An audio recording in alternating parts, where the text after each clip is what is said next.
But I also want to move on to something else here that the Daily Caller revealed this week that tells us what's going on in America's classrooms. They found that the Head Start program, very popular government education program, apparently has been holding webinars for teachers on anti-bias and anti-racism strategies, warned teachers that babies could be racist, and even changed the lyrics of Old MacDonald Had a Farm to Old MacDonald Had a Farm, and on the farm, he, she, they had a pig, E-I-E-I-O.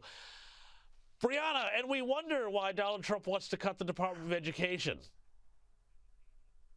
Yeah, there's so many things to say on this. First, on the Department of Education note, that is exactly the reason, right? First of all, our test scores, reading, math, all that has declined since the creation of the Department of Education in the 1970s, right? So this is just another example of where is the money actually being put towards. The second thing is when people talk about DOGE and all the savings DOGE had, this is another example of wasteful federal spending. The last thing I'd say is that Democrats have yet to catch on for some reason that this divisive politics, right, this race-based rhetoric is not appealing to the average American, especially the American electorate that decides the president. So this is a type of policy decision that Democrats as a party should coalesce around and say, you know what, that's ridiculous. A baby can't be racist. Let's not, make up the most crazy things we can. Let's try to get back and ground ourselves.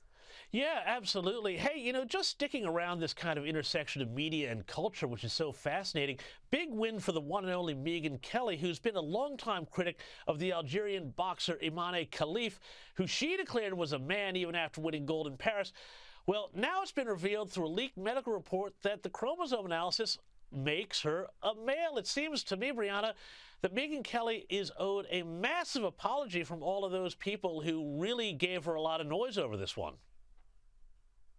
Absolutely. What Megyn Kelly did is state the obvious. Megyn Kelly used one of her 5 senses. She used her eyes, and she made a very obvious determination. And unfortunately, there is so much gaslighting coming from the left because they're into this gender-bending ideology that they try to smear and malign her. And as it turns out, like any good conspiracy theorist, you give it a few months, maybe a year, and it comes true, right? So Megyn Kelly is kind of experiencing that end of the cycle right there. But I think it's to a larger point. Americans and people in general need to stop worrying about the public backlash for stating something that is true and obvious. Otherwise, you create a society that is extremely weak and vulnerable to just someone with a big enough voice shutting them down, even if they're wrong. Absolutely right. And as we all know, the left moves on those sorts of consensus politics where they try and shut down anybody who dissents. But I also want to talk too now, because I love going back to this guy. He still has entertainment, even though he didn't win the election. Minnesota Governor Tim Walz, who could have been vice president, well, this week finally seemed to understand why young American men voted for Donald Trump. Although it wasn't Walz who came to the realization, turned out it was his son. Have a look at this. They're doing it because there's a sense of excitement, a sense of thrill in this. It's entertainment or whatever. We all dismiss that. Donald Trump's a clown. Donald Trump's rallies are a clown. And I think Donald Trump understands belonging, understand groups. But I don't think we went out to get them. We didn't out to make them feel a part of this. The idea of a leader that is entertaining, appeals to young men, and makes them feel like they belong. Why is this rocket science to the left, or do they just want to keep saying, oh, you're men, you're bad, you're toxic? I actually think Tim Walz is still getting it wrong.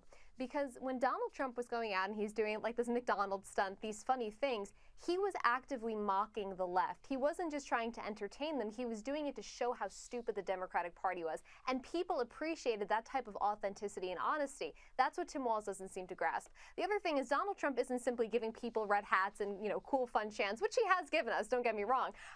But Donald Trump is giving a place in particular for young men to be. Because leading up to the election, a lot of first-time voters or people who had never voted Republican were telling places like USA Today, I want to put food on the table. I want a roof over my head. And I can't do that in this economy. Men were being emasculated by Democrat policy. So Donald Trump comes in and says, no, I'm going to create policies that allow you to lean into your masculinity. And until Democrats stop focusing on this hyper-obnoxious girl boss regime mentality, they will continue to create policies that do push men away. So it's about policy, not as much as Donald Trump just happened to be entertaining.